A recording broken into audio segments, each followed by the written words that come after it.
Don't forget to like the video, share your thoughts or story in the comments, and subscribe to our latest stories. Before I start, tell me where you are watching me from. I wonder which cities and towns will join me in this memory that will follow me for years. I never thought I'd be telling this story, but sometimes life hands you a moment that stays with you forever. It began one late afternoon, on one of those days where the house is too quiet, and the air feels heavy with thoughts you can't quite name. I was sitting in my kitchen, the golden light of the sun spilling through the curtains, painting the counters in a soft orange glow. My cup of coffee had gone cold, but I wasn't drinking it anyway. I was just holding it, turning the mug in my hands as if it could answer the questions I hadn't spoken aloud. That's when my phone rang. I glanced down, and my breath caught. The name on the screen wasn't one I expected. It was my friend's husband. For a moment, I thought maybe it was a mistake. Maybe he meant to call her and somehow pressed the wrong number. But curiosity mixed with a hint of unease, and I answered, "Hello?" My voice was cautious, the kind of cautious that comes when you're not sure what's about to happen. "Hi," he said. His voice was steady, but there was something in it, a weight I couldn't place. "I hope I'm not bothering you. I just needed someone to talk to." I remember looking out the window then, the garden outside still sprinkled with late-blooming flowers. It felt strange, answering a call from him. We had never spoken much beyond the usual polite exchanges at gatherings. He was always just her husband in my mind, not someone who would reach out to me directly. "I'm here," I replied, though my heart was beating faster than it should. He let out a breath that sounded like he had been holding it for hours. "Thank you." I didn't know who else to call. I leaned back in my chair, the wood creaking softly. His words hung between us, and I couldn't ignore the quiet sincerity in them. He wasn't calling for gossip, and he wasn't calling to complain. It was deeper than that, though I couldn't quite see the full picture yet. We talked for a while, longer than I expected. At first, it was about small things, how the week had been, little observations about the weather, even a passing comment about a book he had just finished. But as the minutes stretched into nearly an hour, his voice shifted. He told me about how life had been feeling heavy on his shoulders, how sometimes he felt invisible, even in his own home. It wasn't about blame, and it wasn't about seeking sympathy. It was about being human and needing someone to listen. I found myself listening more closely than I had in a long time. Every word carried something raw and unpolished, and it stirred something in me too. I thought of the times I had felt the same, quietly overlooked, carrying burdens no one else could see. The way he described it, it was as though he had borrowed words straight out of my own unspoken thoughts. At one point, he grew quiet. I could hear him breathing on the other end, and the silence wasn't uncomfortable. It was intimate in a way I hadn't expected, not romantic, but deeply human. Two people who had always circled each other from a distance, suddenly brought close by the shared weight of unspoken struggles. "Are you shocked I called?" he asked suddenly, his voice softer than before. "Yes," I admitted. My eyes lingered on the fading light in the kitchen, shadows stretching across the floor. "I am. But I'm also glad you did." There was a pause, and I felt his gratitude even before he spoke it. "I don't know why, but I felt like you would understand." I couldn't explain that even if I tried. I swallowed hard. It's a strange feeling, being trusted in that way, being chosen out of everyone. A part of me wanted to step back, to keep things simple, but another part of me leaned in, curious about where this unexpected connection might lead. We stayed on the phone until the first stars appeared in the sky. I remember walking to the window, looking out at the deepening blue, and realizing how long we had been talking. I hadn't noticed the hours slipping away. His voice, steady but vulnerable, had filled the quiet in my home like music I didn't know I needed. When we finally said goodbye, there was no promise of anything more, no grand declarations. Just a quiet understanding that something had shifted. I set the phone down and sat in the silence, feeling the weight of the conversation settle in my chest. I was shocked he had called, yes.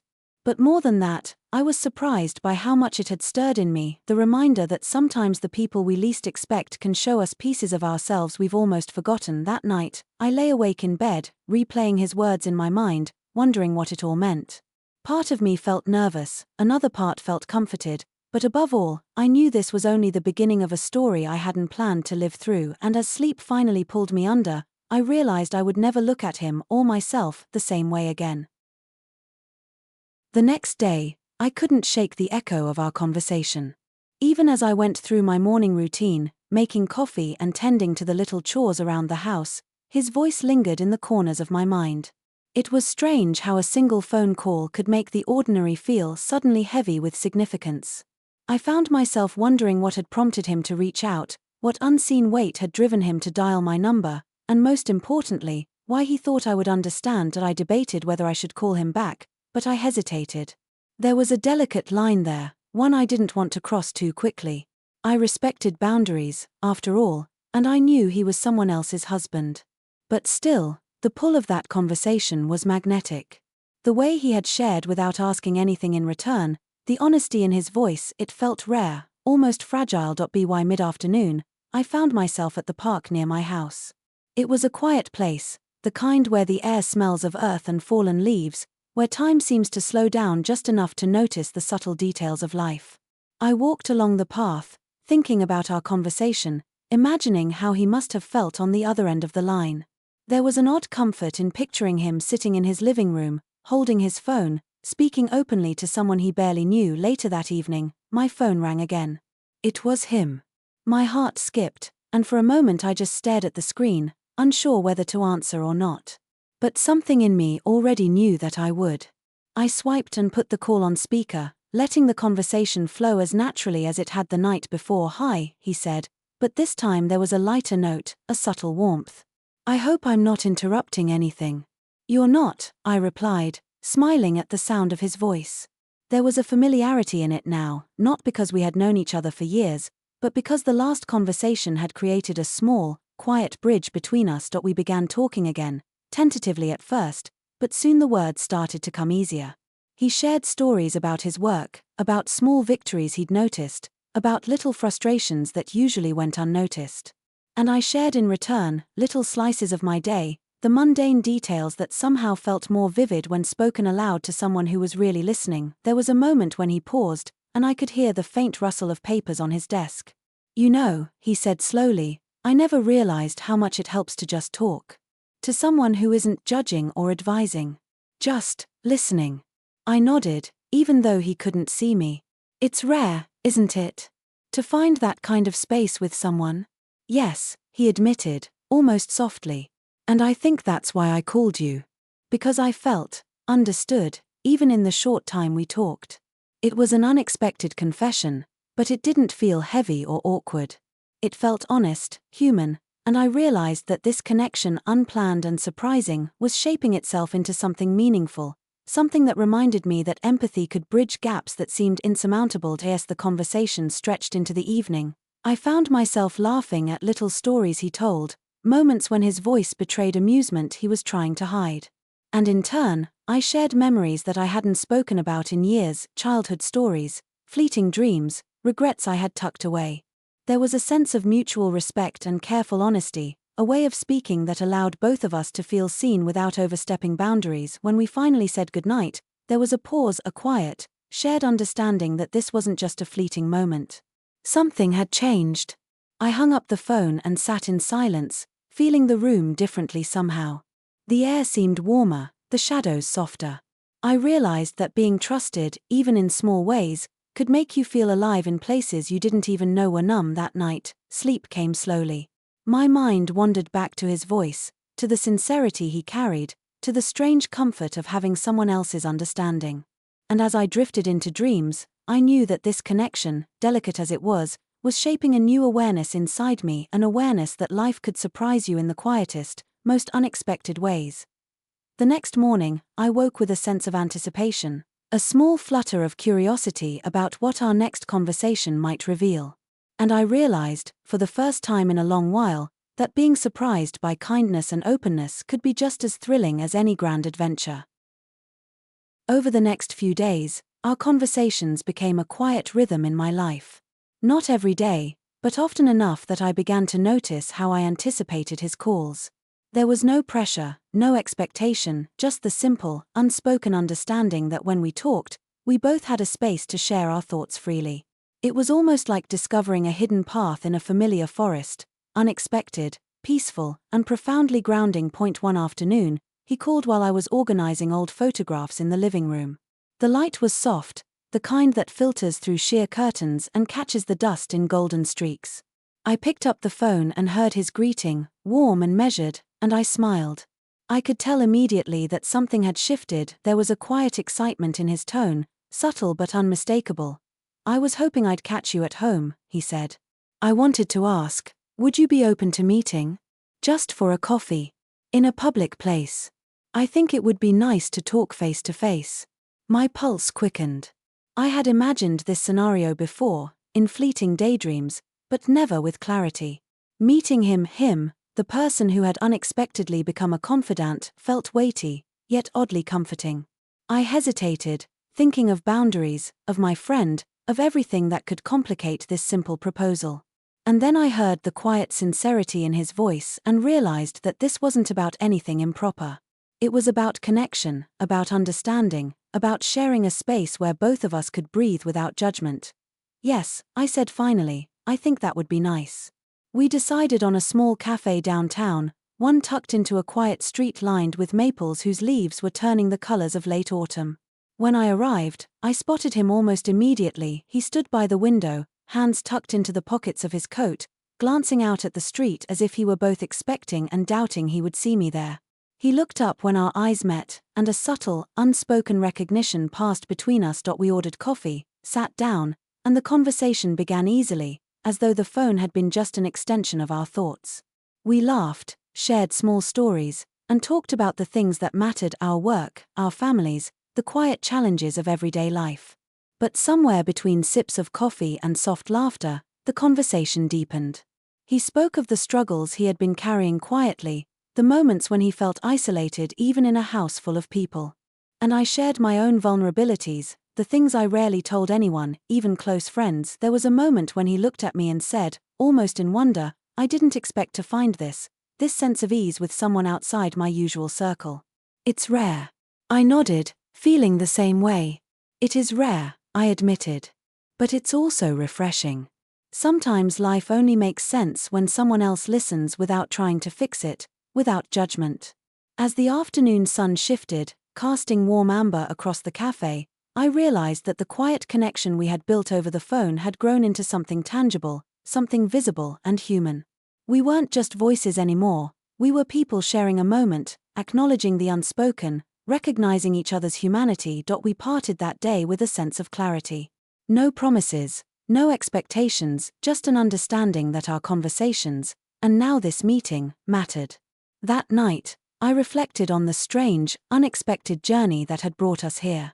I thought about trust, about how it can be given to someone cautiously, even tentatively, and yet create ripples that change the way you see yourself and the world around you. I realized that this connection, this simple, honest connection, was teaching me something vital. That openness and empathy can transform ordinary life into something quietly extraordinary.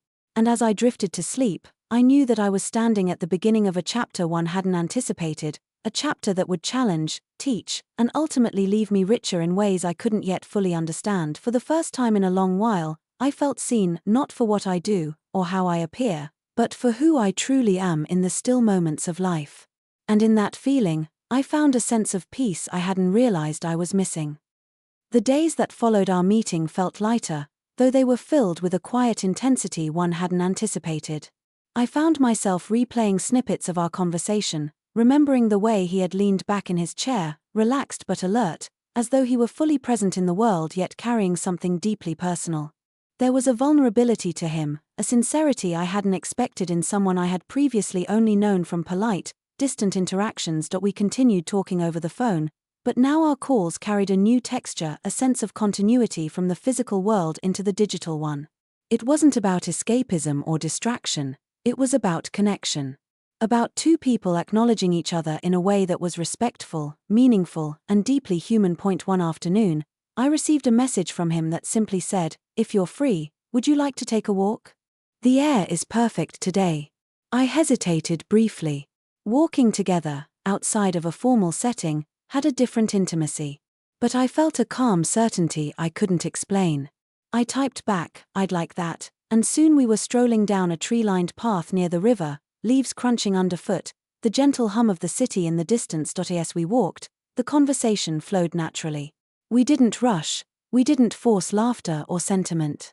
We spoke about books we loved, movies we remembered from our youth, and even the small, overlooked things that made our daily lives unique. There was a rhythm, a cadence to our dialogue, like two pieces of music gradually finding harmony. At one point, he paused to point out a bird perched on a low branch, its feathers catching the sunlight in flashes of gold and brown. "I always forget to notice things like this," he said quietly.